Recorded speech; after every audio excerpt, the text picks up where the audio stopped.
Functional Physio presents ePoster 2020. Associated by Mind Academy and Sportson. Presenter Kulsum Actor.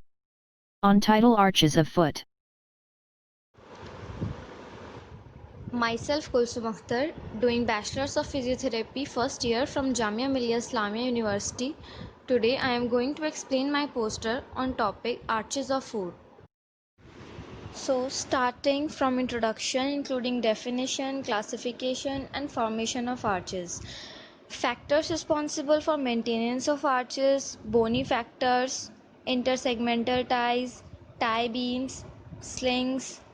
Functions of arches of foot, clinical anatomy, flat foot, pes cavus, club foot, deformities of foot, results of wearing high heels. I will explain all these topics through my poster. I start my presentation with a line said by Leonardo da Vinci: "The human foot is a masterpiece of engineering and a work of art." I write the line on the top of my poster with the blue color. Have you ever wondered why our footprints are not completed? Our footprints are not completed due to the presence of arches. The presence of arch make the sole concave. Arches helps us in fast walking, running, jumping, weight bearing, in providing upright posture. Arches are supported by intrinsic and extrinsic muscles of the sole, in addition to ligaments, aponeurosis, and shape of the bones. Arches are present from the birth, but we cannot see them in infants because the amount of fat present in their sole. Arches are classified into two categories. First is longitudinal and second is transverse.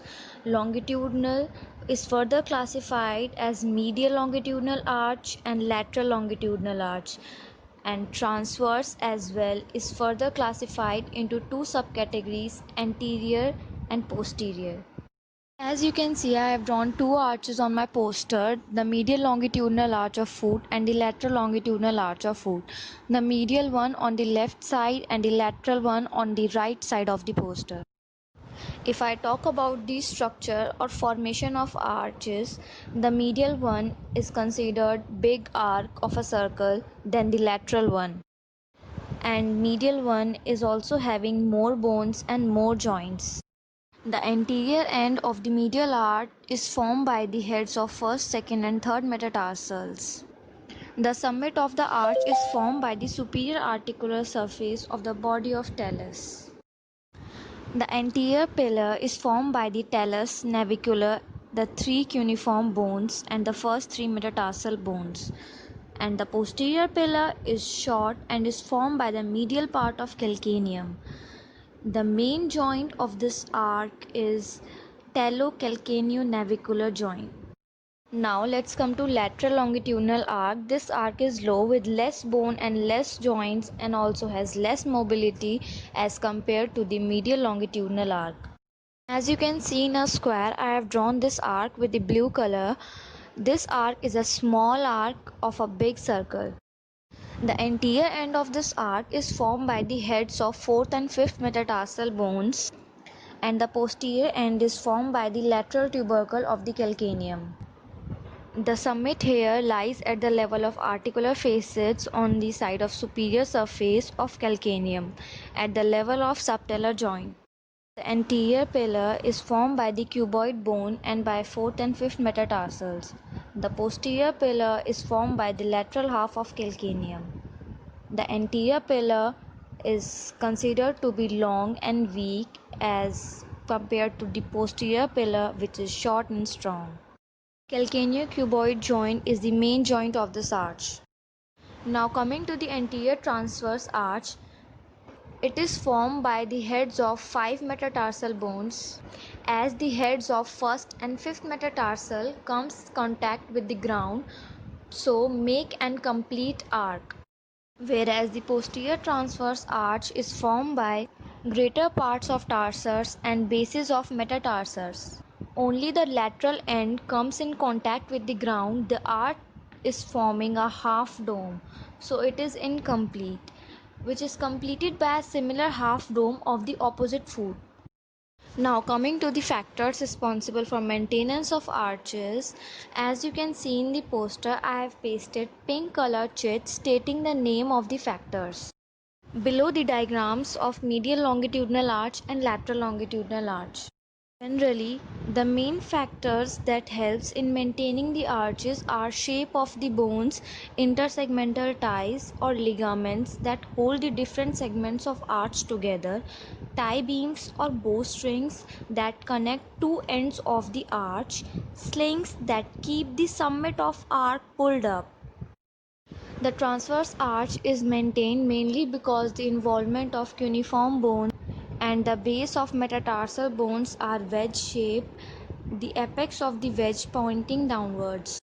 The tendon of peroneus longus plays a major role in maintaining the transverse arches. It runs transversely across the sole and pulls the medial and lateral margins of the sole closer together, thus maintaining the transverse arches. The tibialis posterior also supports the transverse arch by gripping many of the sole bones through its slips. Adductor hallucis acts as a tie beam here, whereas in the case of longitudinal arches, the plantar aponeurosis and muscles of first layer of sole prevents the arch from flattering. These both structures keep the anterior and posterior ends of these arches pulled together. Factors responsible for maintaining the medial longitudinal arch are proper shape of the bones like talus and calcaneum, and some ligaments like spring ligament, deltoid ligaments, and short muscles like abductor hallucis, flexor hallucis brevis, dorsal interossei, and long tendons like flexor hallucis longus, tibialis posterior, peroneus longus, tibialis anterior. All these factors are helps in maintaining the arch. The summit here is pulled upwards by the tendons passing from the posterior compartment of the leg into the sole, that is tibialis posterior, flexor hallucis longus, flexor digitorum longus. Now coming to the factors that are responsible for maintenance of lateral longitudinal arc. This arc is supported by long plantar ligament and short plantar ligament. Plantar aponeurosis acts here as a tie beam, and peroneus longus and tibialis posterior acts as slings. The muscle flexor digitorum brevis, abductor digiti minimi and flexor digiti minimi brevis acts as tie beams. The summit is pulled up by peroneus longus and peroneus brevis here. Arches of foot plays a crucial function in our lives. They distribute our body weight to the weight bearing areas of the sole, mainly the heel and to the toes. The weight on the lateral border of the foot is reduced due to the presence of lateral longitudinal arc. The concavity of arches protects our soft tissues of sole against the pressure on the ground. They also act as shock absorbers and as well as springs, especially the medial longitudinal arc acts as spring and helps us in walking and running. The functions of medial longitudinal arc and lateral longitudinal arc are related to resiliency and rigidity respectively. Now coming down with the red arrow of clinical anatomy in the poster, I have drawn some footprints. The first one is showing flat feet. Second one pes cavus, and the third one is the footprint of normal foot. Now the question is, what are flat feet? When the feet does not show the upwards concavity, that is arch, along the medial border of the foot is called flat foot. If we see the foot impression of such person, we see the footprint of whole foot. People having flat foot cannot run too fast. Absence or collapse of the arches can lead to flat foot. This condition can be congenital or can be acquired. This condition leads to a clumsy and shuffling gait. Loss of concavity of sole in this condition can lead to compression of nerves and vessels of the sole.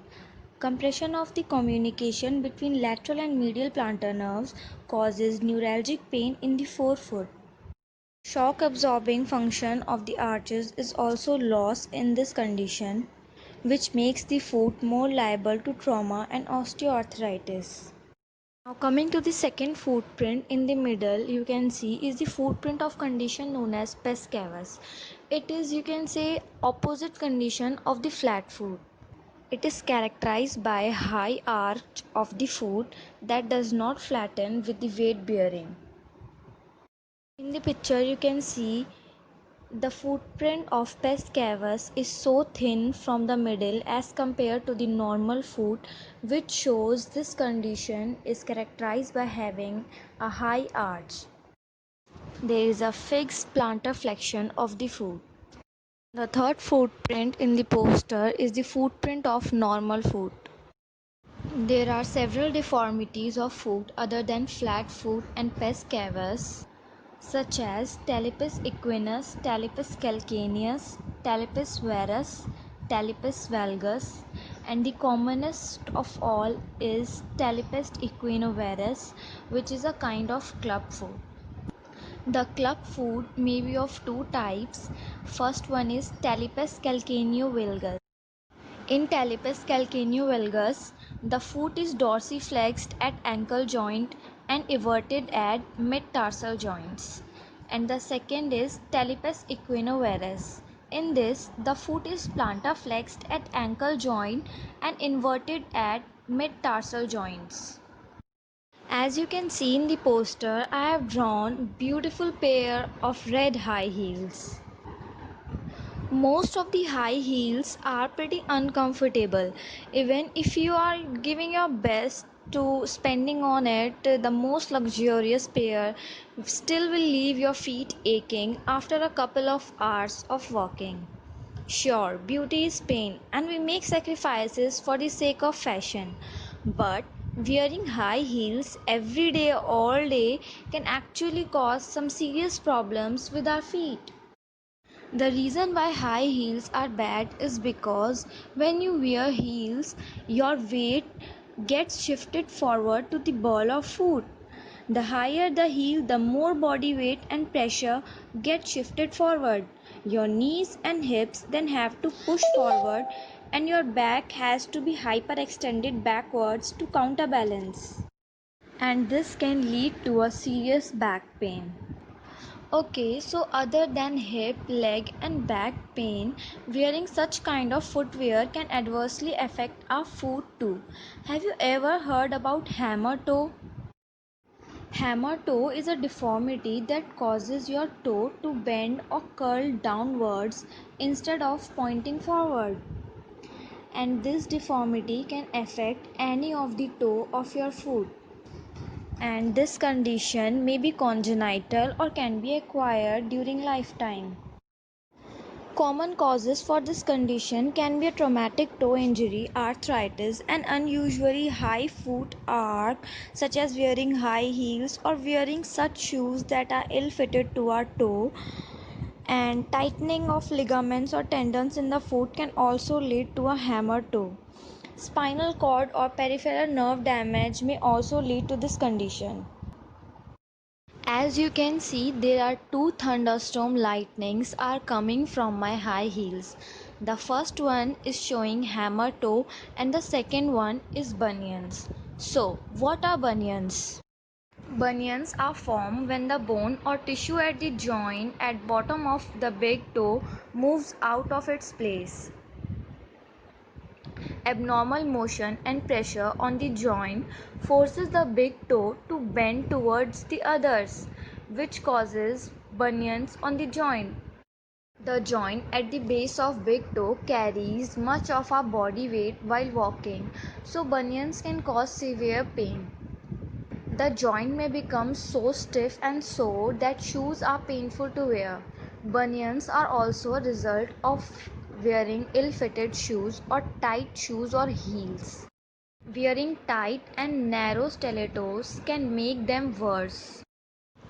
As we all have heard about Cinderella's story, her story tells us that a pair of shoes can change our lives.